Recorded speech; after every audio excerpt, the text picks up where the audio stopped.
Good afternoon, everybody, and welcome to the Israel Brief brought to you by Lay of the Land. I'm your host, Rolene Marks, bringing you the top stories making headlines in Israel. Now, this week we've been following with a lot of depth the story of the rocket that was fired from Gaza into Israel that struck a home in Mishmeret, injuring a family of 7, and Israel's subsequent response and the exchange of firing from both the Israeli side and from Hamas in Gaza. So today I just want to give you an update on where we are currently standing. So last night, just as the IDF were beginning to lift restrictions on the communities in the Gaza periphery, Hamas started shelling those communities quite hard. The IDF answered back with quite heavy shelling of the Gaza Strip, including in places like Khan Yunis. And in the early hours of this morning, a rocket was intercepted headed towards Ashkelon. So where we currently stand today is we have a very, very tense calm on the border. The Chief of Staff has directed that troops will stay on the border during the course of the day.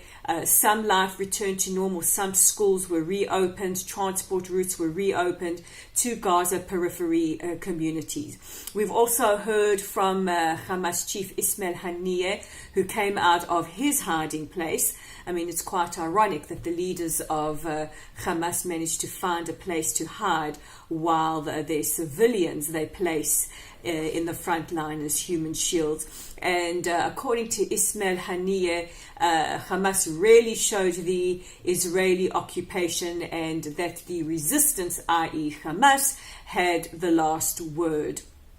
Well, the IDF have said, and Netanyahu has said, that we are prepared to do or to act a lot stronger than before to make sure that there will be quiet for Israel's southern civilians. Now, on Friday, we are expecting an uptick in violence along the border with Gaza as Hamas and entities within the Gaza Strip mark 1 year since they started the March of Return.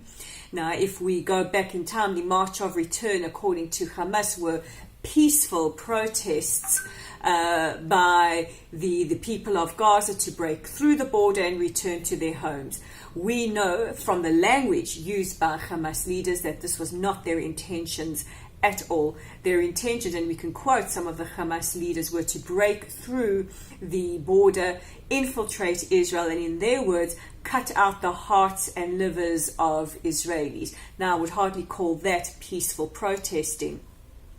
Since these marches began, we have seen violent riots along the border. We've seen the civilians of Gaza used as human shields once again, the burning of tires, which created a terrible ecological situation, and of course the incendiary kites and balloons and even falcons at some point that were flown over the border of Gaza into Israeli territory, burning thousands of acres of very, very valuable and important farmland and nature reserves. Now, both Egypt and Israel have said to Hamas they need to stop this. They need to stop the firing of rockets. They need to stop the sending of incendiary devices over the border. They need to stop these violent riots along the border between Gaza and Israel. So we are expecting, as this anniversary approaches, a significant uptick in violence. But the army, some tank brigades and artillery are stationed on the border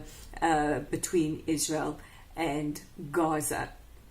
Now, the IDF have released a Q&A form that you can find on their website or on Twitter that answers some of the questions and dispels some of the myths around these so-called peaceful protests.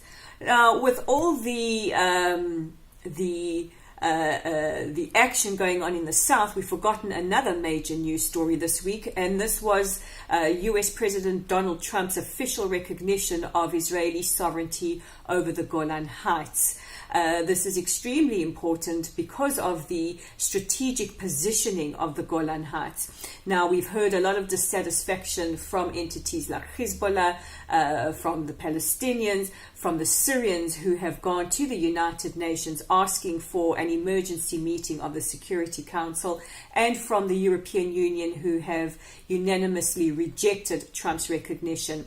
But in a very, very good op-ed published in the Boston Globe today, it explains why Israeli sovereignty, apart from territory gained, is very, very important for the region. And basically, the underlying factor is that under Israeli sovereignty, there will be stability and there will be peace in the region. If Syria had sovereignty over the Golan Heights, not only is it easy from a geographical perspective to stage attacks on Israel, but it also opens up more of an opportunity for Iran and for other entities like ISIS to gain territory, and this would plunge the Middle East and further into irreparable damage. So these are the big stories making headlines today.